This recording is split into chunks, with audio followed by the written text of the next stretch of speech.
Welcome to MindBank Audios, where every listen makes your mind richer.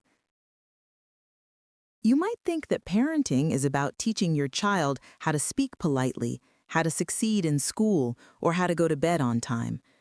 But the deep truth that many overlook is that parenting is about how you create a secure heart, a tranquil soul, and a confidence that grows with your child day after day.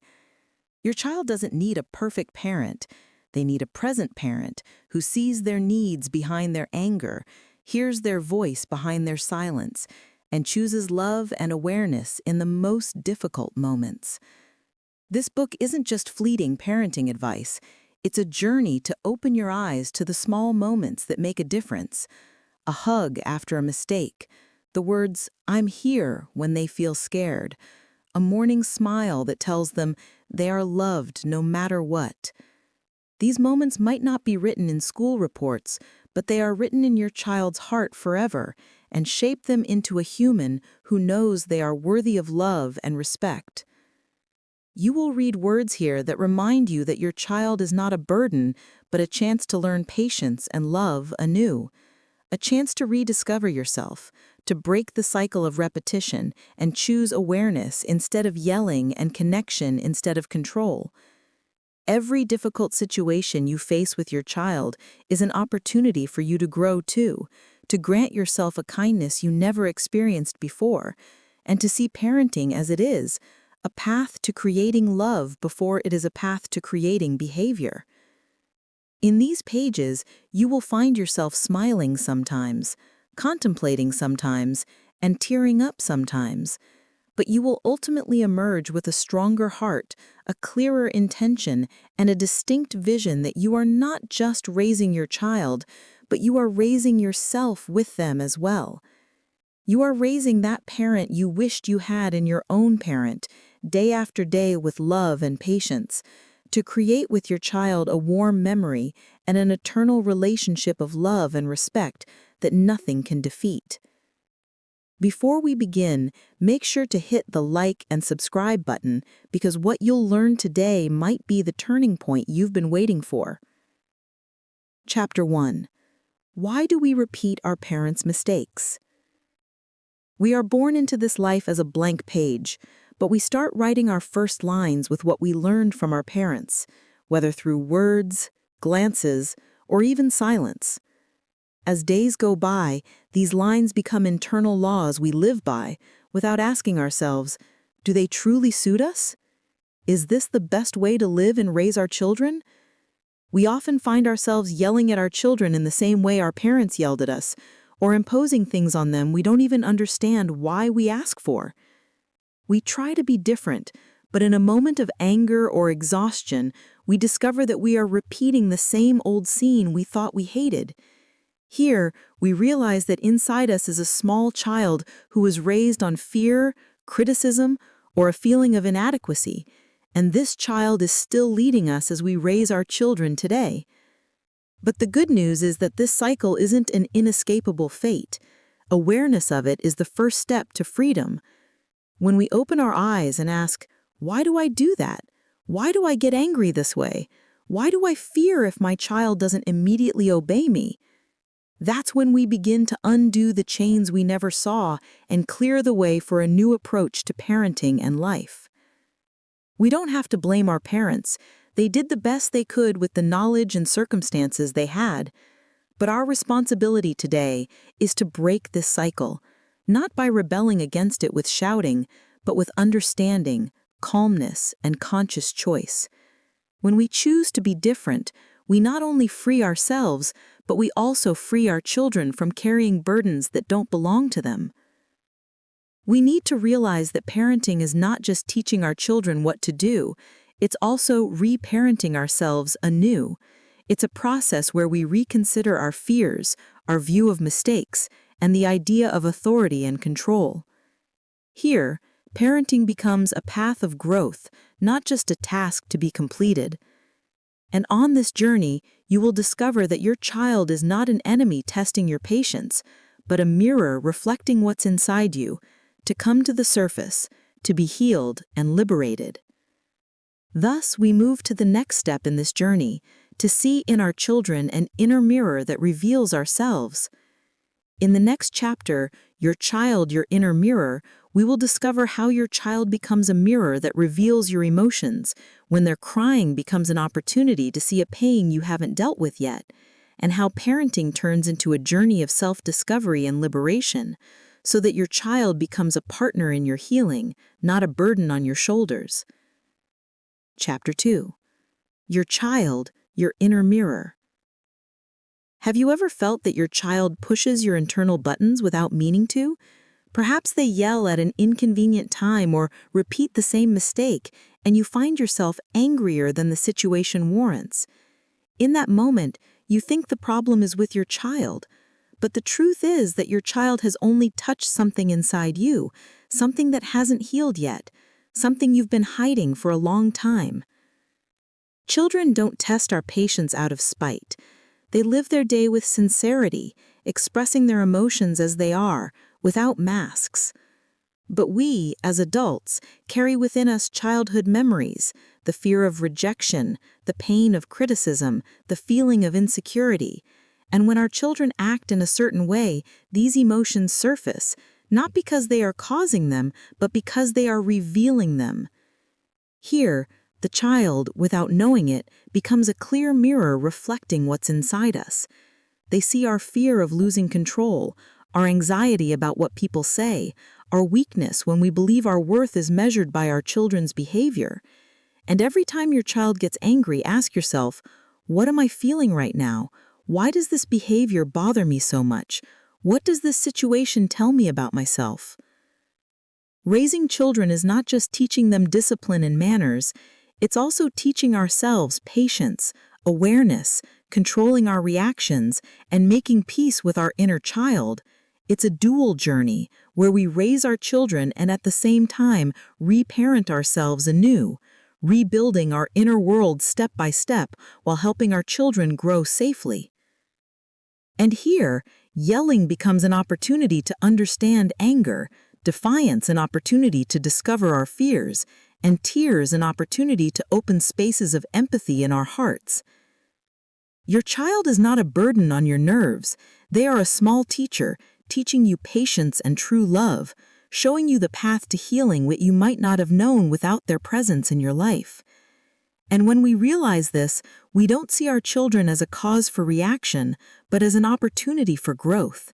We become able to separate our emotions from our reactions, capable of raising our children with love and awareness, not with fear and tension. Only here do we create a strong relationship based on understanding instead of a superficial relationship based on orders and reactions. And this leads us to the most important step in our journey. Why is the relationship more important than the rules? Because, in the end, what connects us to our children and gives them security is not a multitude of instructions and advice, but the warmth, patience, and the space we provide them to be their true selves. In the next chapter, we will discover how the relationship with your child is more important and stronger than any rule, order, or control. Chapter 3. Why the relationship is more important than the rules. We become preoccupied with setting rules and laws within our homes, and we think that parenting means teaching the child when to say thank you, how to tidy their room, when to sleep, and when to study. We imagine that parenting is regulating behavior from the outside, and that a multitude of instructions makes our children better. But we forget that all these rules mean nothing if the relationship connecting us to our children is absent. Children don't need a strict parent as much as they need an understanding parent who makes them feel safe and loved even when they make mistakes. A child who lives in an environment full of orders and fear might obey in public, but internally they live in constant anxiety, never feeling safe to be their true selves, and growing up afraid of rejection if they make a mistake. The relationship built on safety and trust is what builds a well-adjusted human, capable of respecting others because they first experienced respect in their home. When a child finds a safe place to express their feelings without fear, and when they feel loved even in their moments of weakness, they learn responsibility not through fear, but through love and conviction. Rules alone might succeed for a short period, but they make your child obey out of fear of you, not respect for you. Whereas a strong relationship creates a child who wants to cooperate with you because they feel you are on their side, you want what's best for them, you respect them, and you understand their feelings. Parenting doesn't mean controlling every detail of the child's life, but helping them build their inner conscience themselves, becoming capable of distinguishing between right and wrong without constant supervision. Every time you think of setting a new rule in your house, ask yourself, do I want this rule to protect and help my child, or do I just want to control the situation? Do I want to teach my child a new skill, or do I want to relieve myself of the chaos of my own feelings and anger? When you make the relationship your priority, you will know how to set rules with a flexible spirit that allows your child to learn without feeling threatened or afraid. And the more you care about the relationship than the rules, you will find that your child becomes more responsive and conflicts between you will decrease. Raising your child will become a shared journey of learning, not a continuous battle over mistakes and behaviors. A good relationship makes your child see you as a sanctuary they turn to, not a jailer they flee from. But how do we start building this warm, strong relationship? How do we open our children's hearts when they are experiencing their big, difficult emotions every day? Here we come to the next practical step: how to deal with our children's emotions. In the next chapter, we will learn how to embrace the child's emotions and how to protect the relationship even in times of anger and defiance, so the child feels that our love doesn't change no matter what their state is. Chapter 4: How to deal with our children's emotions. Children are not good at hiding their emotions like us adults. They cry when they are sad, yell when they are angry, laugh loudly when they are happy, and suddenly get scared without a long explanation. This sincere nature is their native language with which they tell us what's inside them. But we often make the mistake of demanding they be silent or stop crying because we can't tolerate their sounds or don't know how to deal with their tears. When we tell our child, "Don't cry," or "This is not a big deal," or "Be quiet," we are teaching them that their feelings are unimportant, that expressing what's inside them is wrong, and that they must hide behind a mask of calm even when they are boiling inside. Over time, these repressed emotions turn into tantrums, defiant behaviors, introversion, or even physical illnesses without us realizing it. Embracing your child's emotions doesn't mean you agree with all their actions. It means you give them permission to be a human who feels, lives, makes mistakes, and finds safety in you to express what's inside them without fear of criticism or punishment. When your child is angry, sit next to them and say, "I understand you are angry right now." When they cry, say, "I see that you are sad." These simple phrases open the child's heart and make them feel heard and important. Giving a safe space for a child's emotions doesn't make them spoiled, it makes them capable of recognizing their emotions, understanding what they are going through, and expressing it in a healthy way instead of yelling or defiance. Parenting here transforms from trying to silence the child to trying to understand them, and from controlling their behavior to building your communication with them. Always remember that children don't have the ability to regulate their emotions on their own. They need your presence, the calmness of your voice, and your eyes looking at them with love during their moments of anger so they can learn how to calm down and how to express themselves with words instead of shouting or rejecting. These moments when you embrace your child's emotions are the moments when you build a deep relationship with them. Your embracing of your child's emotions requires one essential thing before anything else. You must embrace your own emotions first. You cannot calm your child if you are internally inflamed. You cannot tell them, "I'm here for you," while you are drowning in your own anger, anxiety, or exhaustion.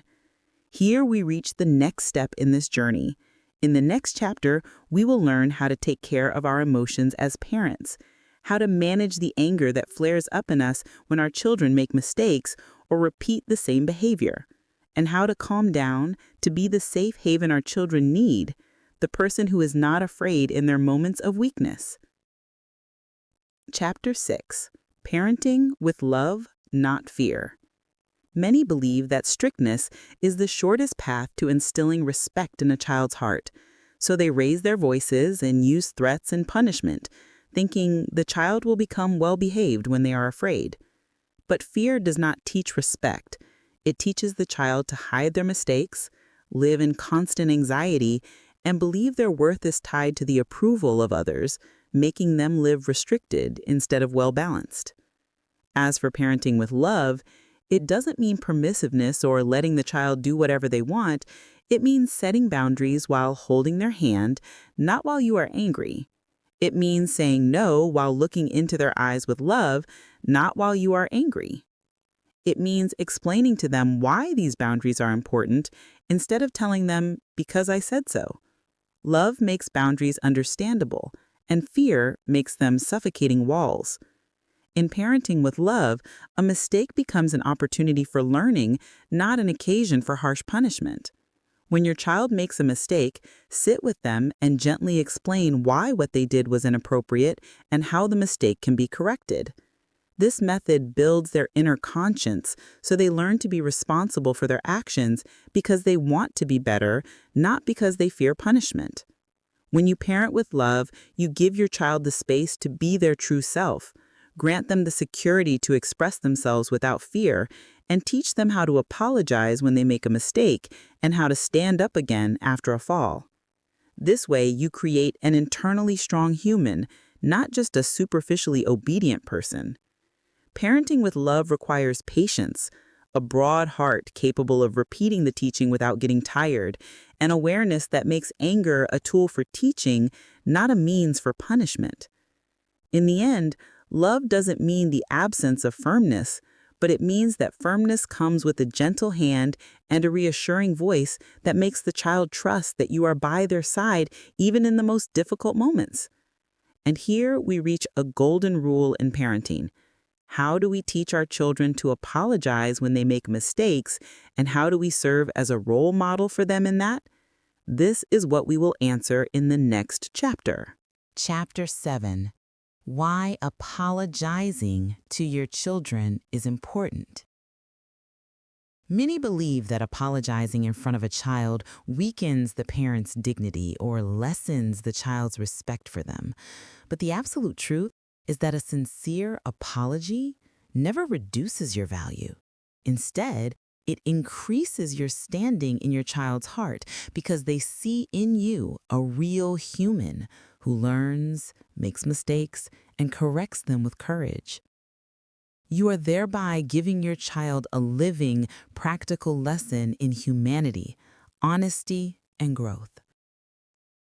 When you make a mistake against your child, perhaps you yelled at them out of exhaustion or wronged them in a situation without meaning to, your apology tells them, I see you, I value you, and I admit that I made a mistake. These words don't just erase the mistake, they build trust between you and make your child feel secure next to you because they know that your love for them doesn't mean you are perfect and that the relationship between you is strong enough to handle honesty and admitting mistakes. A child who sees their parent apologize learns that making a mistake is not the end of the world and that it is not a flaw, but an opportunity for learning and growth. They learn that strength is not in denial, but in admitting the mistake and correcting it. And they learn that relationships are built on sincerity and that apologizing does not reduce a person's value, it shows nobility. Apologizing to our children heals many of the small wounds we might unintentionally leave in their hearts. Perhaps a harsh word or an angry look left an impact on your child's heart, but your word, I'm sorry, restores the reassurance they need to feel safe in their small world. You are thereby not just raising your child, You are raising the relationship between you, planting in it trust and mercy. Remember that your child doesn't need you to be perfect. They need you to be real. A parent who makes mistakes but takes responsibility for their actions, who is capable of apologizing when they make a mistake so they also learn how to apologize when they make a mistake. You are thereby building a living conscience inside them that makes them choose what is right, not out of fear, but out of love for the truth. Apologizing to our children opens their hearts to us, makes them listen to us when we speak, and trust our words when we advise them. It is a key that opens the doors of the relationship and makes communication with them deeper and warmer. And it is an important prelude to what we will need in our journey with them, genuine listening to them and heeding the voice of their hearts.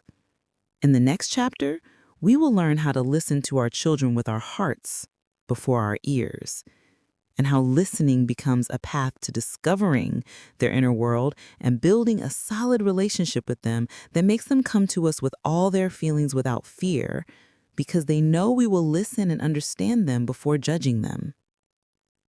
Chapter 8. The importance of genuine listening. Our children want a very simple thing from us, yet it is rare in our busy world. They want someone who genuinely hears them. They don't want long lectures or quick sermons. They want eyes that look at them with interest, ears that listen without rush, and hearts that grant them the security to express what's inside them freely without fear or interruption. Genuine listening to your child means putting your phone aside when they talk to you, slowing down the pace of your life a little to turn your attention to them, and letting your gaze linger on their eyes so they feel you are present with them in your entirety. Words alone are not enough to build trust between you and your child, but the moments when they feel you see them, hear them, and feel them are what build a bridge of security between you that no disagreement or difference can demolish. When you listen to your child without judgment, you are sending them an unspoken message. Your feelings matter, your thoughts matter, you matter. This message grows inside them to become self-respect, self-confidence, and an ability to express themselves to the world someday without fear or hesitation. Listening is the soil where your child's strong and well-adjusted personality grows. Sometimes we think that listening means immediately finding a solution to our children's problems or quickly giving them advice so they know what to do. But genuine listening is deeper than that. It is being present with your full attention, even if you don't say anything, and allowing your child to vent what's inside them first before you try to fix the situation or correct the behavior. Granting the child a safe space to express their feelings and thoughts freely makes them feel secure to share their inner world. They will come to you in moments of joy to share their smile, in moments of sadness to share their tears, and in moments of weakness to look into your eyes for security and containment. Listening to your child makes the home a safe place for them, so they don't look for security in other places that may not be safe. And genuine listening does not always require a long time, but a sincere presence, even if it's just for a few minutes. Make your child feel that you are present with them when they talk to you, and you will find that the relationship between you becomes deeper, stronger, and warmer day after day, and that many annoying behaviors disappear when your child finds someone who truly listens to them. But to listen to our children sincerely, we must first understand what they need behind their words. Not every word they say means its apparent meaning, and not every annoying behavior means defiance. In the next chapter, we will discover together how to see behind our children's actions and recognize their deep emotional needs that drive their behavior, and how to meet these needs with practical methods that correct the behavior and strengthen the relationship at the same time. Chapter 9. Understanding your child's emotional needs. Behind every cry, defiance, rebellion, and mess, there's a silent message your child is sending you, asking you for something they might not know how to ask for with words. Look at me. Hear me. Understand me. I need you. We often get preoccupied with the apparent behavior, so we yell, punish, or threaten, thinking this method will fix the situation while we overlook the deep emotional need driving that behavior. A child doesn't possess self-control and expression skills like us. When they feel fear, neglect, or jealousy, it appears as crying, anger, shouting, or even hitting their siblings.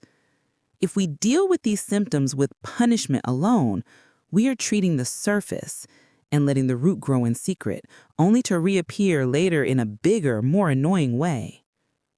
When we pause for a moment to ask ourselves, what does my child need right now?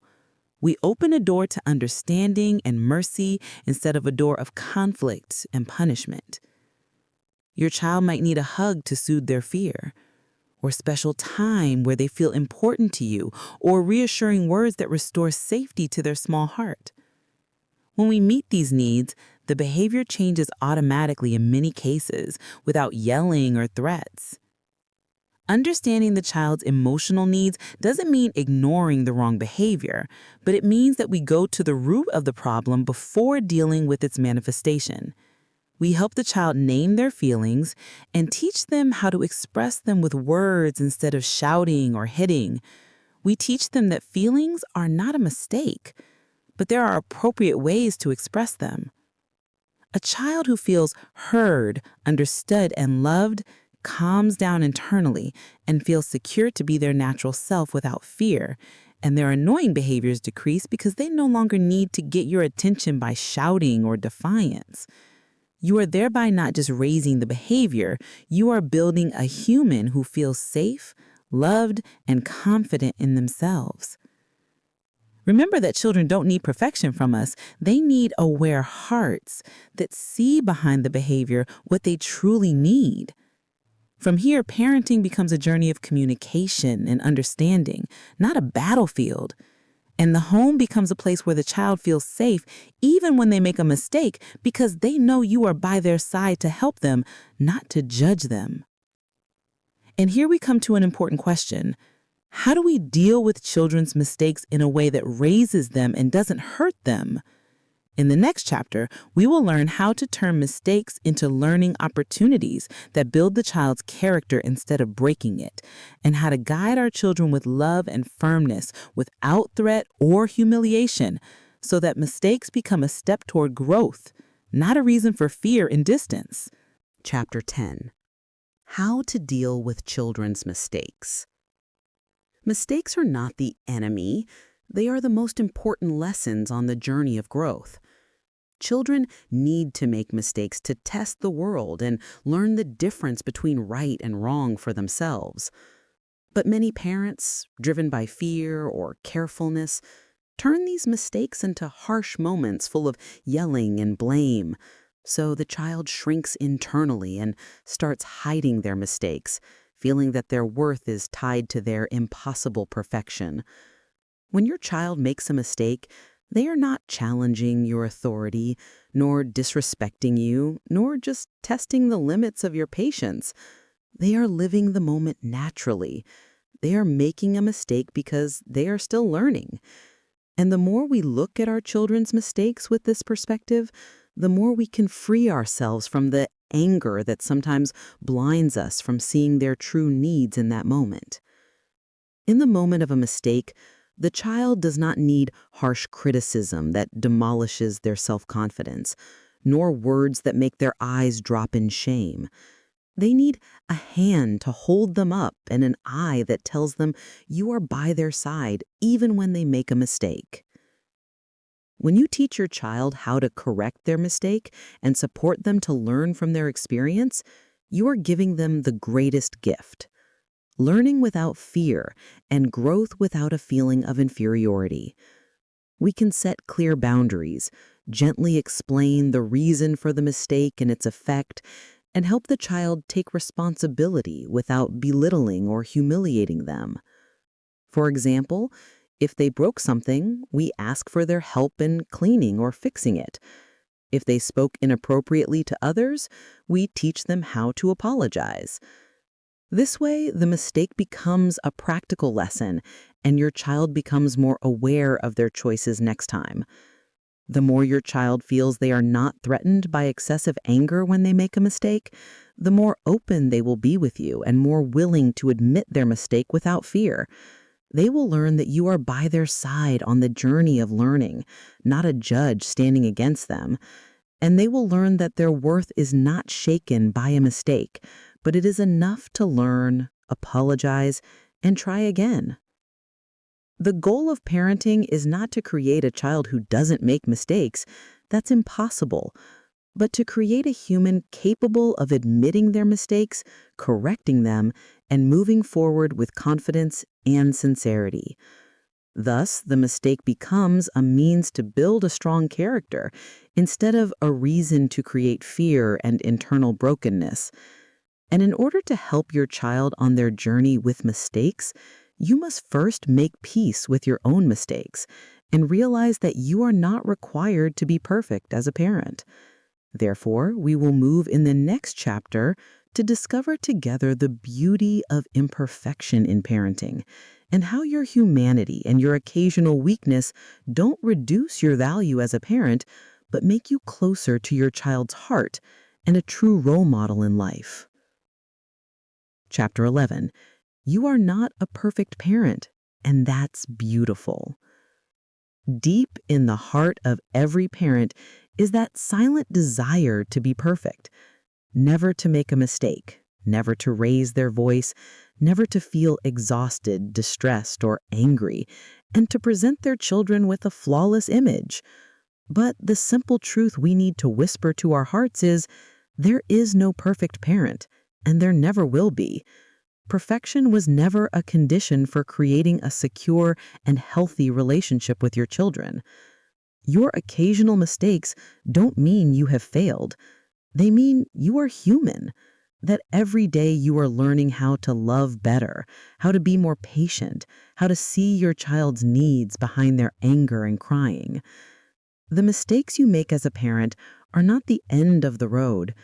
They are signs on the road that tell you what you need to learn and develop in yourself.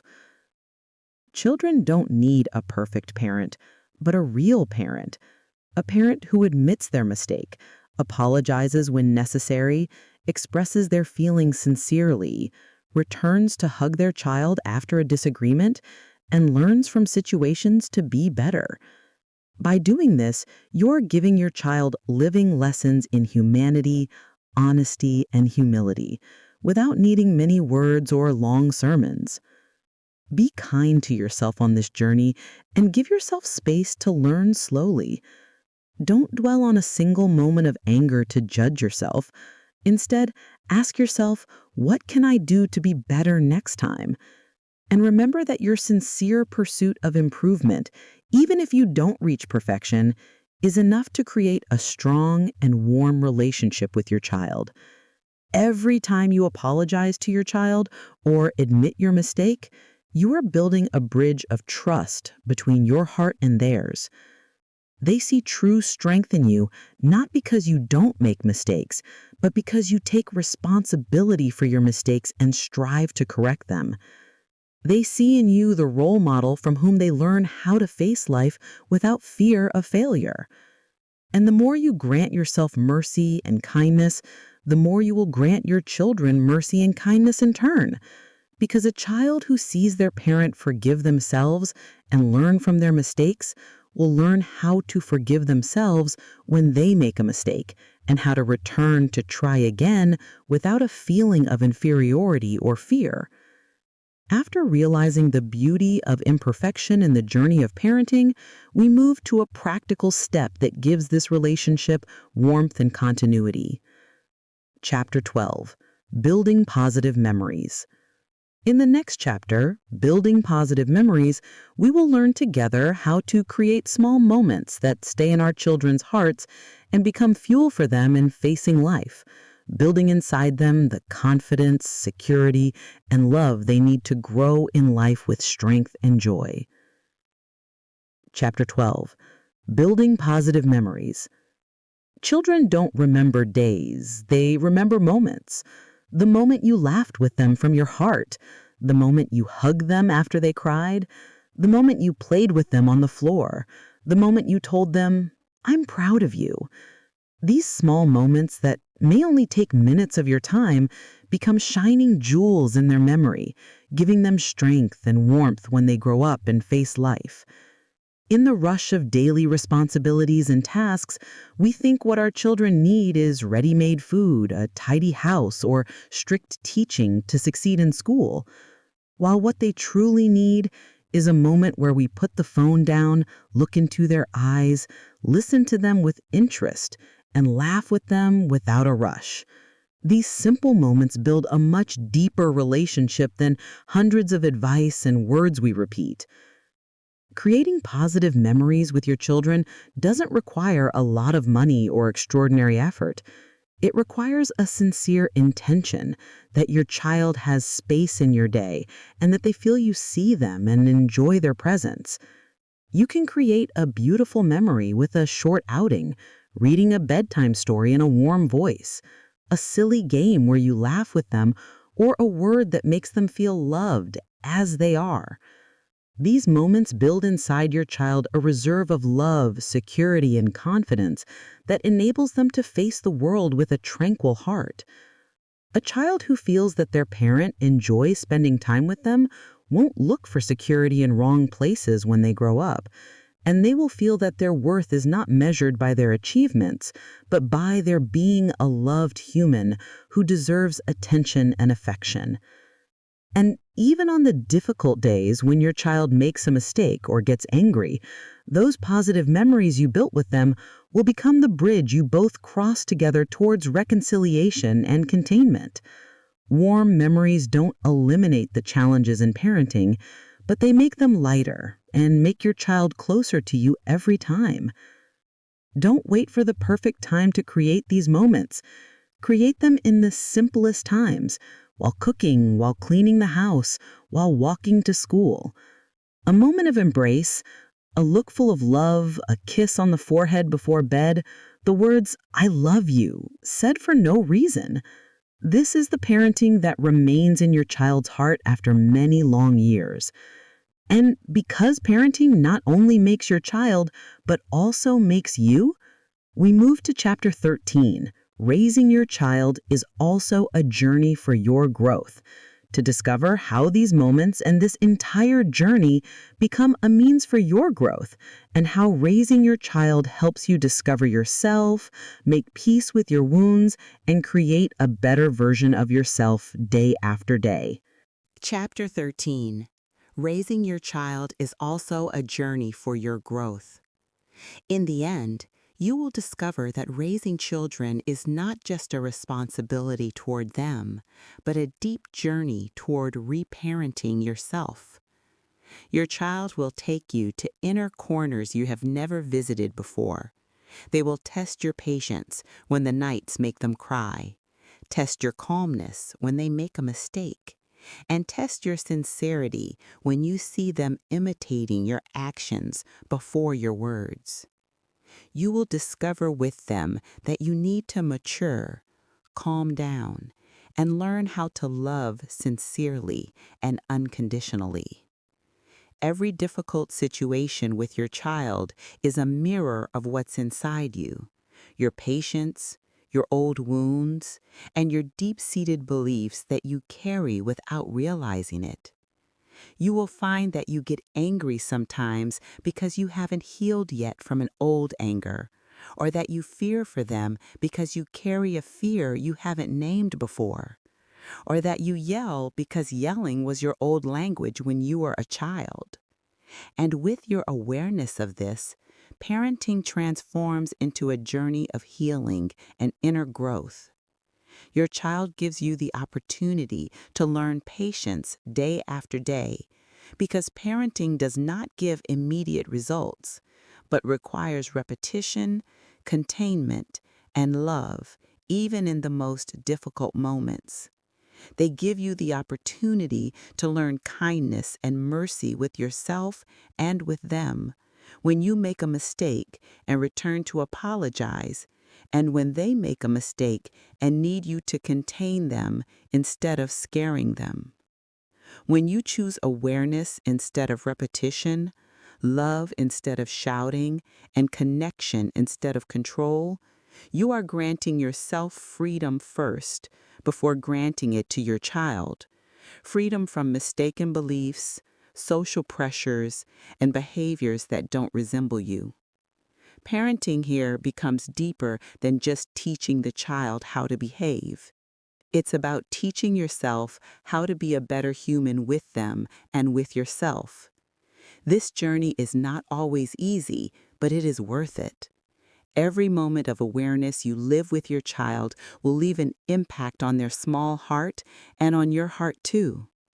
They will learn from you how to be strong and kind at the same time, how to express themselves without fear, how to apologize when they make a mistake, and how to love unconditionally, because you lived these values in front of them before asking them to. And on this journey, your child will grow up happy because they were raised in a home that chose awareness, allowed itself to learn, overcame the repetition of the past, and created for them a warm memory full of love and acceptance. And you will grow up with them, changing and growing day after day, because parenting was never just about creating a child, but it is about creating a strong and sincere human within yourself as well. And so this ending is a new beginning from which you emerge with greater awareness, a wider heart, and a deeper relationship with your child and with yourself. You realize that the greatest gift you give your child is to work on yourself and allow them to be themselves too. Before we conclude this audiobook, I invite you to subscribe to the channel and activate the bell to receive every new audiobook. The Audiobooks Magazine channel grows and develops thanks to you, so be a member of a community that loves reading and self-development. At the end of these pages, you will realize that parenting was never a series of strict rules, nor a race to produce a perfect child. But it is a heart-to-heart journey, a journey in which you grow as much as your child grows, and in which you learn patience, love, and mercy with every step you take in this sacred journey. Parenting is those simple moments that we might not notice: a warm look, a sincere hug, the words, "I love you," said for no reason. It is those moments when you choose to calm down instead of shouting, to listen instead of judging, to contain instead of scaring. These small moments make your child and make you too from the inside, and they make the home a place full of love and reassurance. Don't look for perfection. You are not required to be a parent who never makes a mistake, but to be a present parent with your heart, who apologizes when making a mistake, learns from every experience, and chooses awareness instead of repetition. Your child doesn't need you to be perfect. They need you to be sincere, stable, capable of seeing them with the eye of love, even in the most difficult moments. On this journey, you will fall and rise, make mistakes and learn, sometimes yell and apologize later. You will laugh with them until you forget your stresses, and you will learn that parenting never ends. It is a life path where you learn how to love more, how to calm down more, and how to see your child as a gift, not a burden, as an opportunity for growth, not a test of endurance. Always remember that your child will grow up someday and carry with them in their heart what you planted in them of love, security, and sincerity. And they will carry in their soul those moments when you chose love instead of anger, containment instead of shouting, and connection instead of control. These moments will remain alive in them and will be the foundation upon which they build their life and their relationships with others.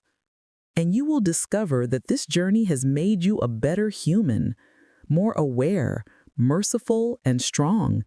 And you will feel grateful for this small soul that came into your life, not just to be raised by you, but to raise you too, to restore you to your humanity and sincerity, and to remind you that love is what remains after everything. If you have reached the end of the book, this indicates your love for reading and books. So I ask you to write in the comments, MindBank Audiobook is the best channel for audiobooks, and I will suggest the best book for reading with a direct link to download and read it. If you enjoyed this audiobook, don't hesitate to press the like button and share it with anyone you think would benefit. And don't forget to subscribe to BankMind Audio to get all the new insightful and useful summaries.